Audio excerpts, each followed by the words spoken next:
Welcome everyone to Retro Game Treasure Tuesday. And as always, we'll be using our highly advanced grading system to see just how good this month's box really is. This month we got another keychain, this time a Pac-Man keychain. I feel like I could probably open up a keychain store at this point. Let's get right to the first game. Let's check out Fantasia on the Sega Genesis.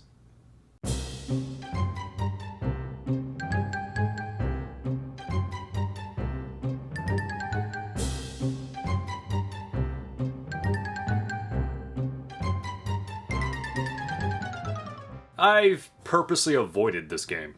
And apparently for good reason. It kinda sucks. I've joked in the past about Awesome Possum being one of the worst games I've ever played, but this game makes Awesome Possum look like a masterpiece. The controls are absolutely horrendous. There's a significant delay when you jump, which occurs in some other games as well, but somehow seems so much worse here. And walking feels like you're constantly being pushed back by some invisible force. The enemy hitboxes are downright awful. Plus, you pretty much have no iframes, which just enhances the experience. Visually, it's okay, I guess. It's not Mickey Mania quality by any means. It took me forever to get through stage 1. I couldn't tell you how many tries it took me to find the path of least resistance to make it to the end. It doesn't help there's foreground objects that serve no purpose but to block your vision. I finally made it to stage 2, and I thought I could jump on this leaf, but nope, I died. No worries, I assume we'll start at the beginning of the stage, right? Are you fucking kidding me? Anyway, I made it back to stage 2 and it doesn't get any better. At one point I thought you could land on enemies to kill them. Must have been a glitch because it never worked again. I try not to be too negative about games. There's enough negativity in the world and especially on the internet. But fuck this shitty excuse for a fucking video game. I hope it burns in hell. I'm gonna give this game an F for Fantasia.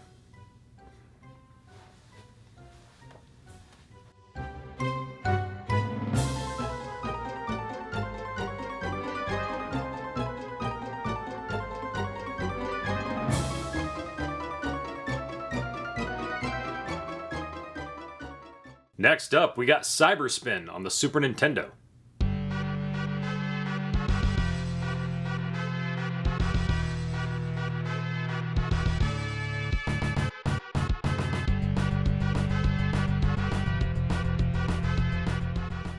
This game had some potential.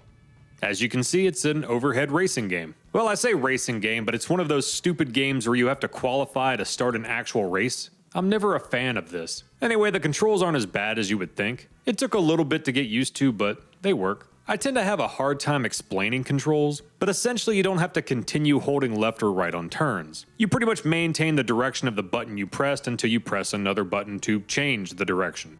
See, I didn't lie. I ended up failing my first qualifying attempt, but thankfully second time's the charm. Anyway, we finally qualified and I feel like all that practice was for nothing. It started off fine, but I ended up spinning out once or twice and made a pit stop to refill my boost power, and apparently that was all it took to get lapped by 2 or 3 other racers. I kind of enjoyed the game more when I was just racing against the clock. With that being said, fatigue started to set in as I've now been around this same track 7 or 8 times. Couldn't tell you if there's more tracks to race on, but I sure hope there is. Weirdly, I started off liking the chaotic nature of this game, but it got old rather quickly. It's okay, I guess. I'll give it a C.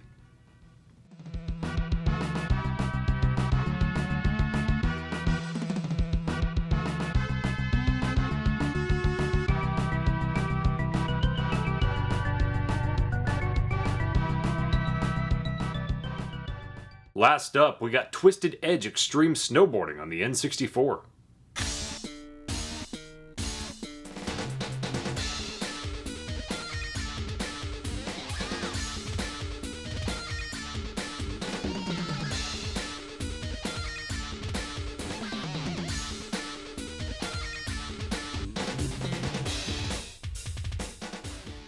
I could have seen myself enjoying this game back in the day. I used to love 1080 snowboarding, and I have a lot of fond memories playing Amped on the original Xbox. This game, though, doesn't quite compare. But out of the 3 games I got this month, this one's probably my favorite. With that being said, it's not bad, but it just feels unpolished overall. Graphically, it looks unfinished to me. Not saying the N64 could do way better, but slightly better, possibly. The controls are okay for the most part. I have played significantly worse snowboarding games. The music no doubt has some Primus influences. Influence may not be the best description. Some of these songs sound like a straight up ripoff.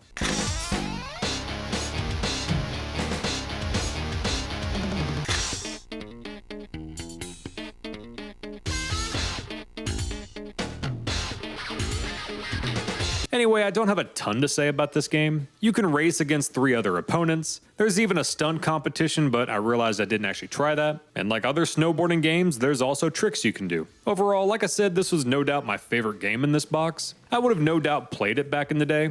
Well, at least until I discovered 1080 snowboarding.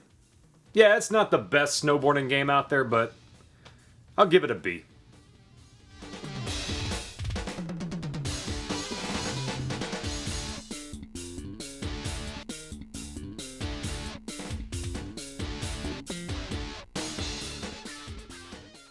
Anyway guys, that gives us a rounded up score of C. That was damn near close to a D this month. Thanks again for watching. You know what to do. Like, comment, subscribe, all that fun stuff, and I'll see you again next time.